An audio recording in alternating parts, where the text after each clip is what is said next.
Kailangan may pera ka kasi madali lang may pera. Mahirap na preparation. Siguro yung yung panibagong makikilala, pakikisama, ganun. Kasi hindi mo alam yung madadatnan mo dun eh. So, pinagandaan ko siya mentally, emotionally. Tapos yung language barrier, culture shock, din po lahat as in. Tsaka yung mga boss mo, sa pagkain din. Yung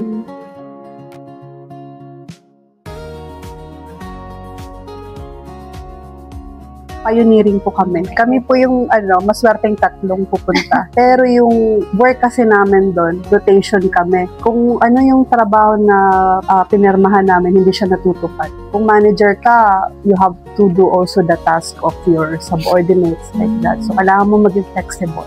So, wala kaming boss doon, wala kaming empleyado ka lang, wala. Same lang po.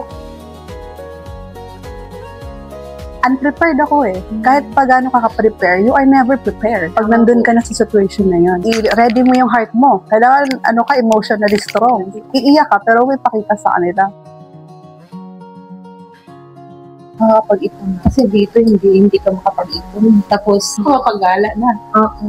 Sa akin, na-excite ako sa new culture, tsaka sa magiging ka-work ko, mga ka-worksmates. And then po yung day off, excited ako dyan. Tsaka sa mga new adventures na mas man pa namin, ma-experience. Kailangan mong maging all around. Tsaka kailangan mong maging mas open. Oo.